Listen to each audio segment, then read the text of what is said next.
All right, so, I mean, this is one of those sets where, you know, you definitely expect to see Jakal's mostly dominant in these tournaments whenever he's here, but SeaBass has had quite a bit of momentum these days and honestly has been playing fantastic. I would say the past month or so.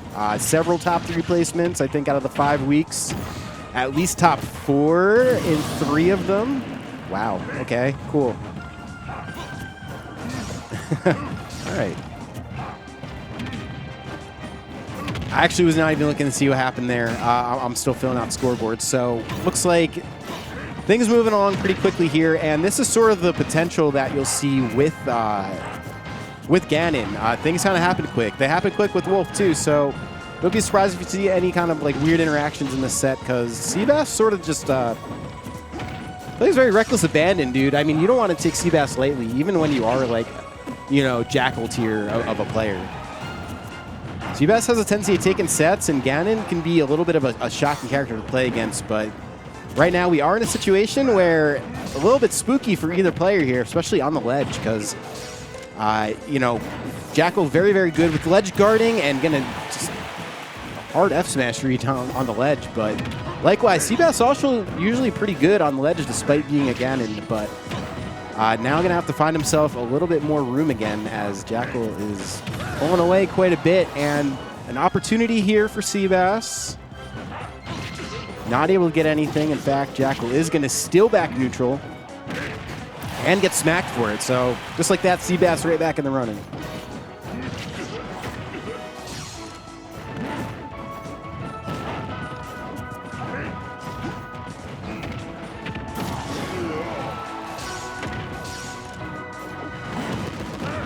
Wow, just getting the grab part of that recovery just when he needs it, but still scary here. Not out of the question for SeaBass, albeit very unlikely. Doing a good job saving his jump anytime he's knocked off stage. Having a hard time getting back on stage. A little bit of a whiff there coming out from Jakal. That dash attack's going to clean it up, but he was kind of getting at that point where he's going to have to really start being calculated, because when you start getting in those little areas of the game where it's last stock and you're kind of high percent and you see SeaBass high percent, it gets a little dicey. He has a way of kind of just sneaking in the attacks, whether it be again you know, an up air or back air, and those moves have a tendency to sort of kill you in a way that kind of leaves you surprised. But Jakal is going to steer clear of that. And going to be looking to push to another game lead. I mean, I think, let's see, SeaBass reset Ranger 2 weeks ago in Grands.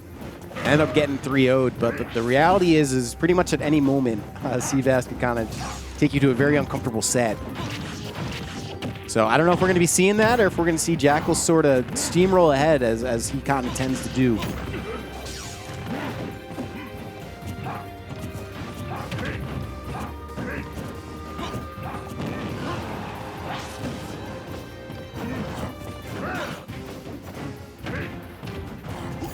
A lot of aggression here coming on both ends, and honestly, despite like kind of where both players are at, really not a whole lot of like holding back either.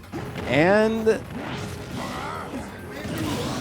it is my favorite commentator.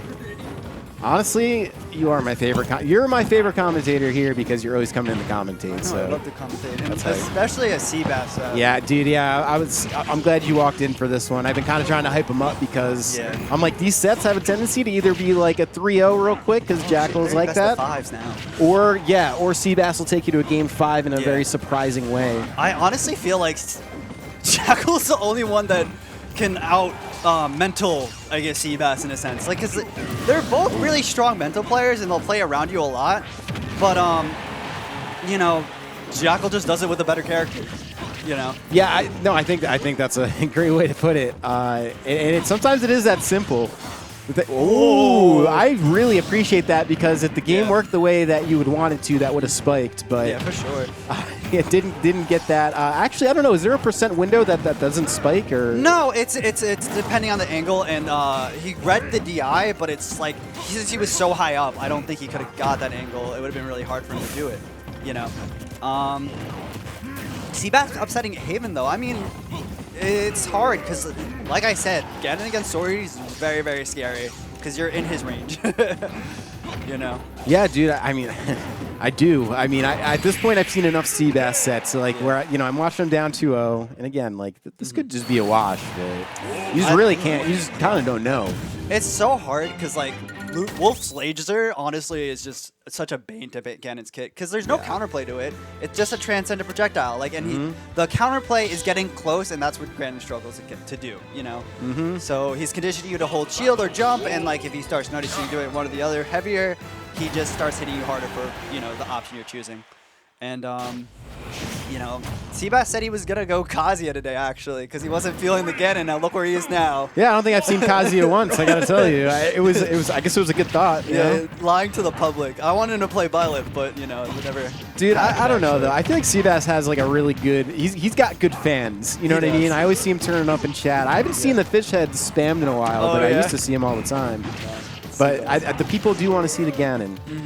But Jakal is a dream ruiner. If anyone's going to ruin your dreams, it's Jakal. Oh, yeah, dude. And he'll do it in a way that makes you feel bad, too.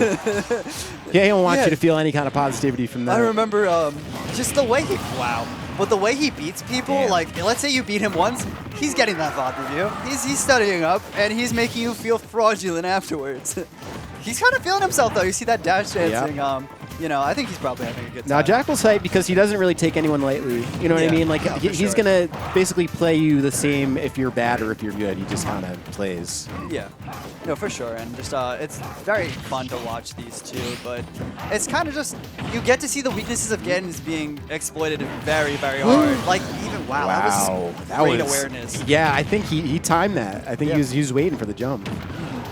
But it's going to be very hard for SeaBass to win this one. I mean, like, it's just like you have to force Jakal to choose a bad option when he's playing confident, and that's just hard in general.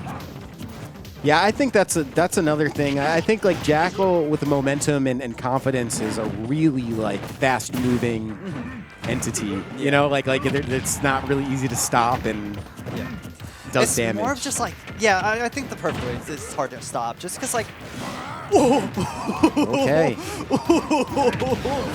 Oh, jeez Louise. That was going to be on You'd Smash if that hit. All right.